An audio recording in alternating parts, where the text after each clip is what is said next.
Our next session, Digital Ecosystems and Platforms, about will, courage, and skill.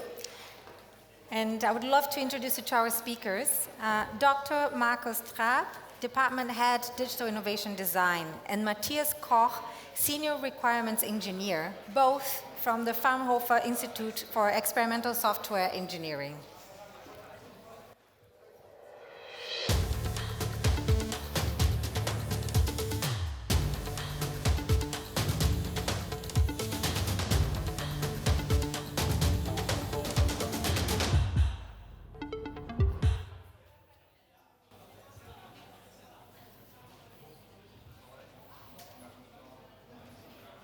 Warten wir noch ein bisschen, oder?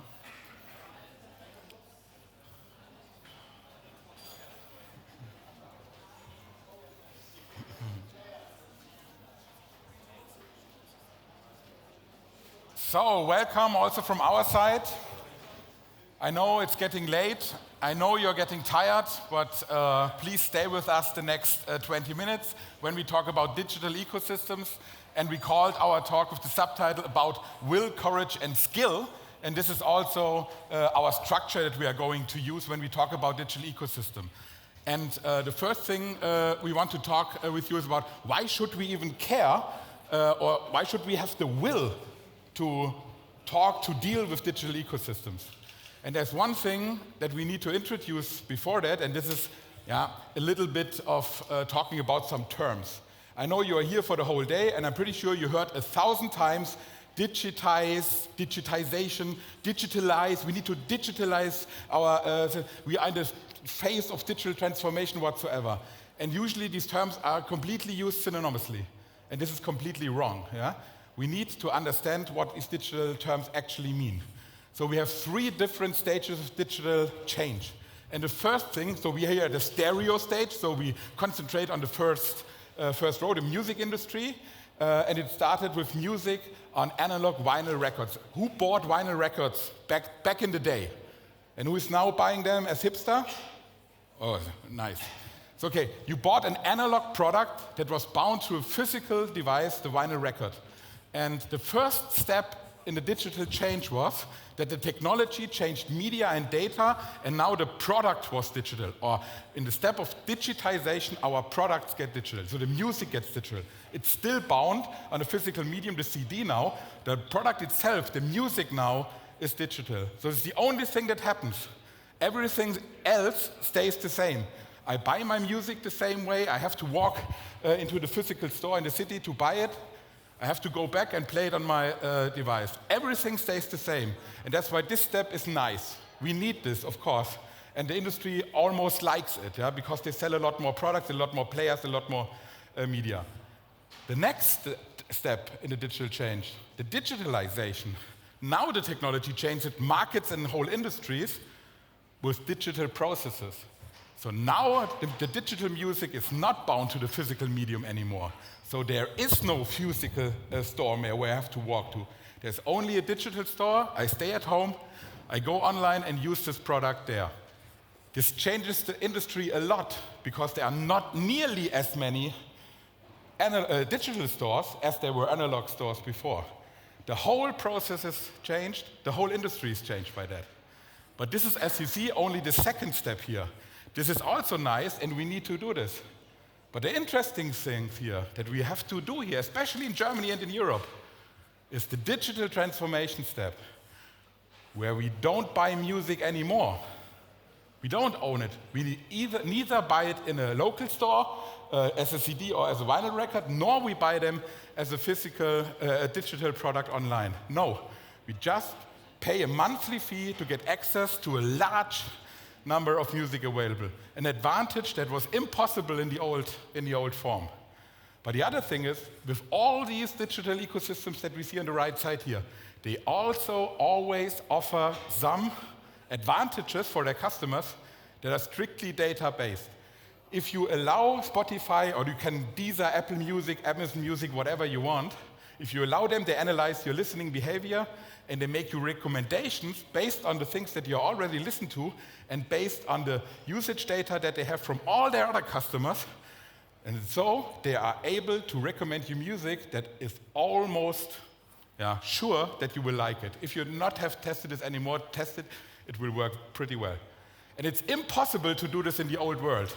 You will never ever find a clerk in an analog store that is so good that he can make or she can make such a good recommendations, only because they have the data.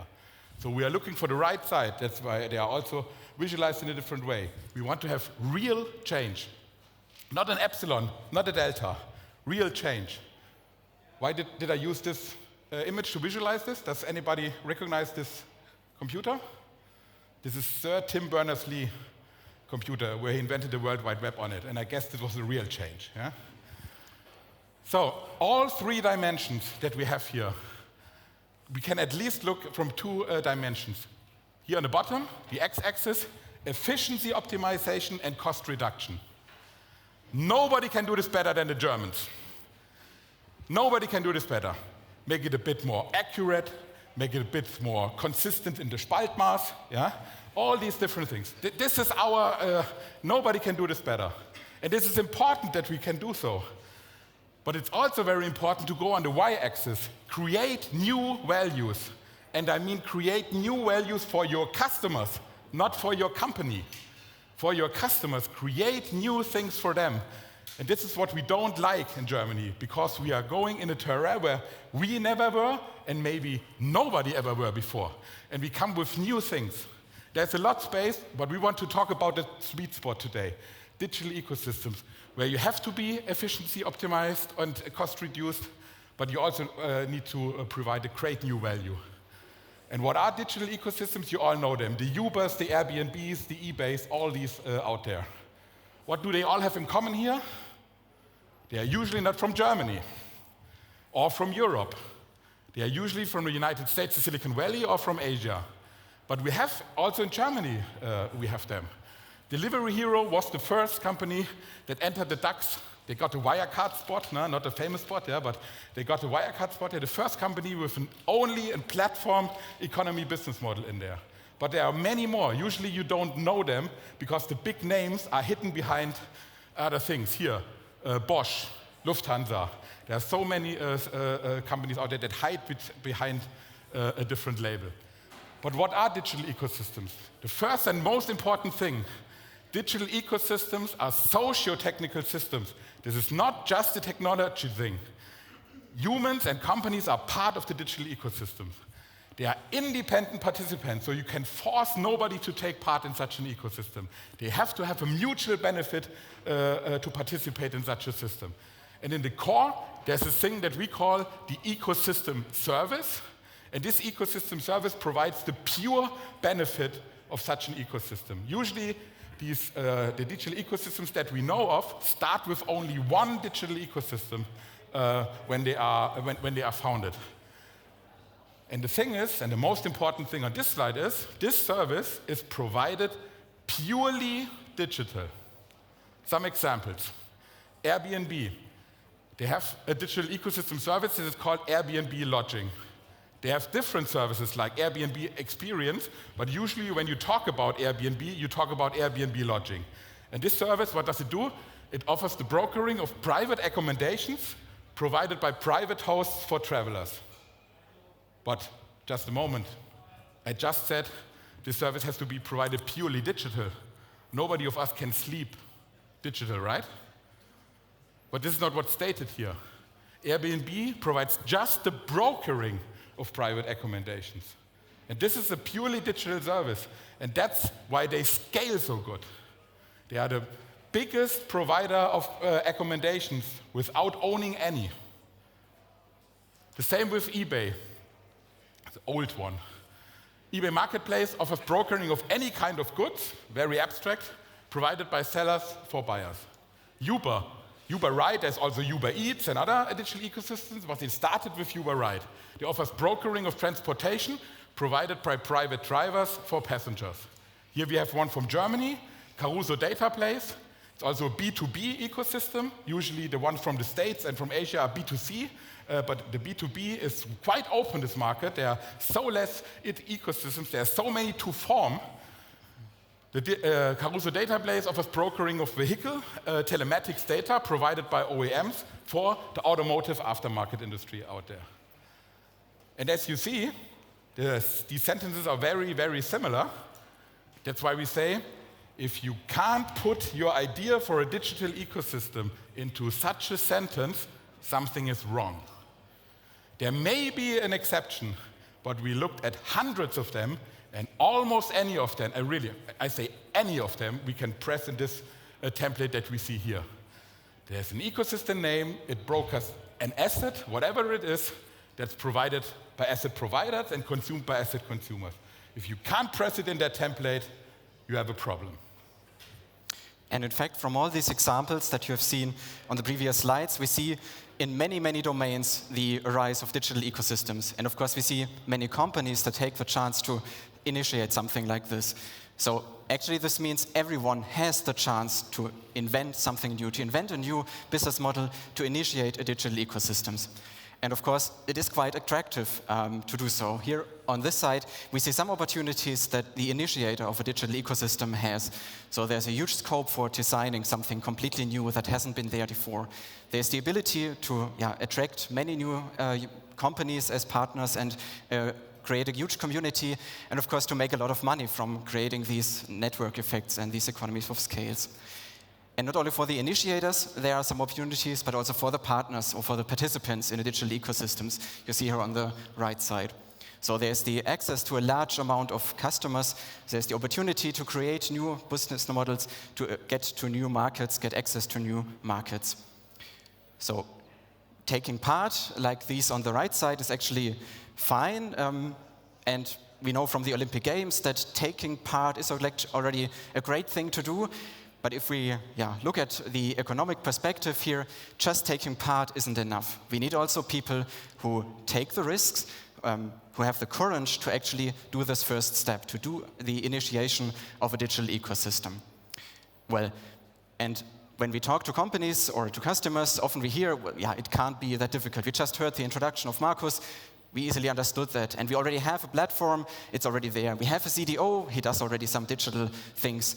And actually, of course, we know all the partners, they will just come to us because we are the best, and the business model we will define sometime later. And very important, return on investment needs to be there after 18 months.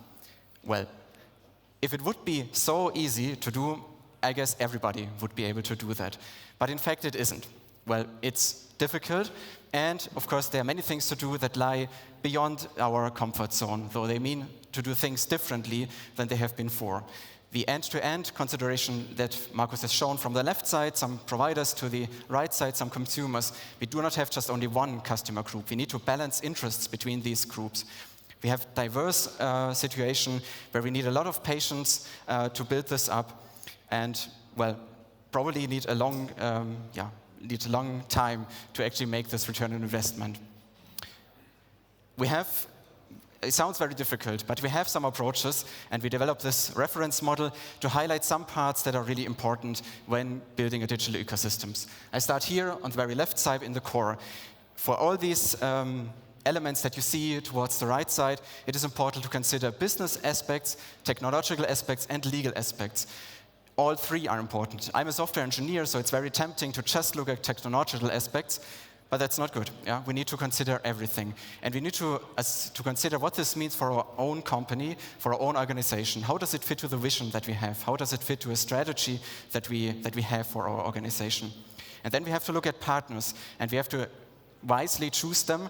We have to scout them. We have to figure out who are the right ones, and then, of course, make them join from a business perspective, from a technology perspective, and we have to look what it means from a legal perspective. And the same applies to the community, that we have to attract, first of all, but then we have to make sure they stay with us for a long time, because as we heard before, these are independent organizations. They could leave any time, so we have to invest to make sure they stay with our digital ecosystem. We have to look at competitors, always make sure that we know what they are doing, and on the very right side, they might be forgotten, the internet giants, but since we talk about digital business models or digital ecosystems with mainly digital aspects in it, the others, the big companies you all know, they might be easily getting into a business if we don't pay attention. Well, and of course, I said it before already, the return on investment will not come after 13 months, it's quite sure. But what we can see is that a platform, once the software, which we mean by that, is established, after some time, what we then will observe is a growth of asset providers after some time, probably rather slow, and different types of assets that they provide, that they attract consumers. Also, this will probably grow over time to, in the end, reach what we all want to have, namely these network effects. So an exponential growth, hopefully. And well, everybody wants these, and I'm sure you know all the companies there, and you maybe already knew how many users they have, how many consumers they have, quite a lot.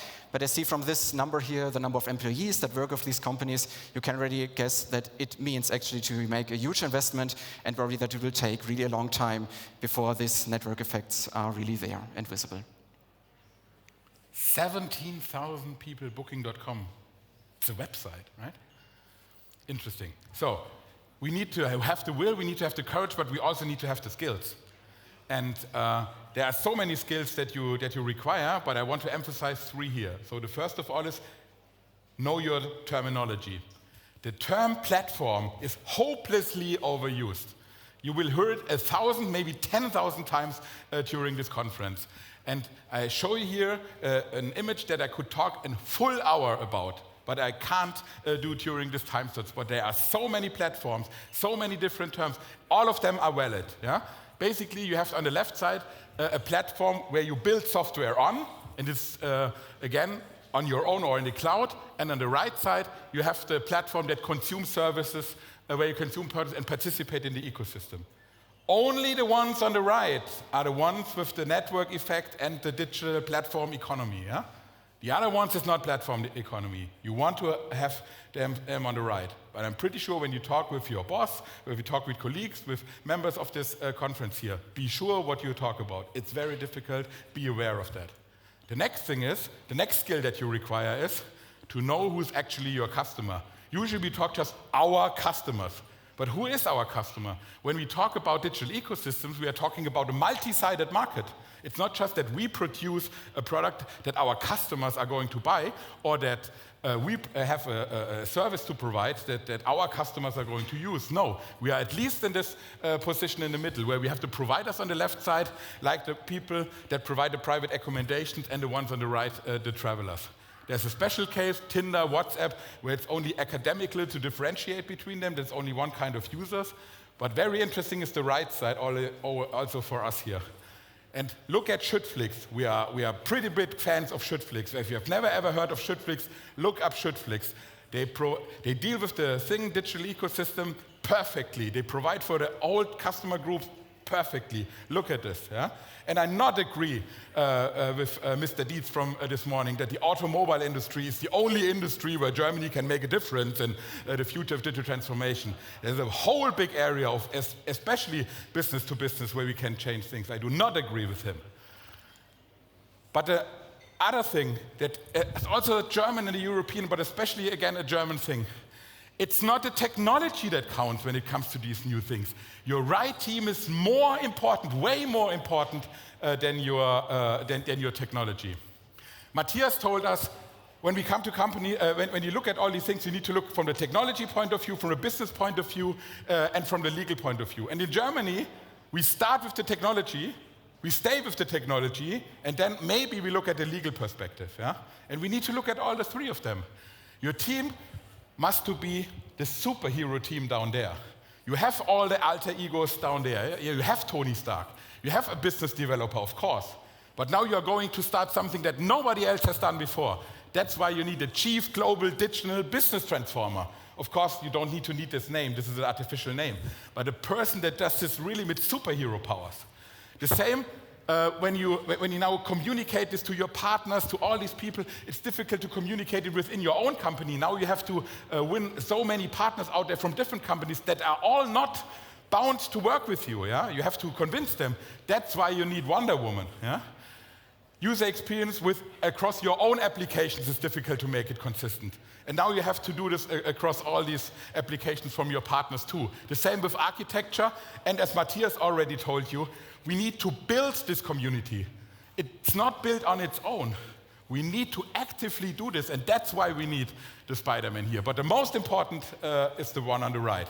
Of course, for everything that you do in your company, you need top-level management, commitment. Of course you do so.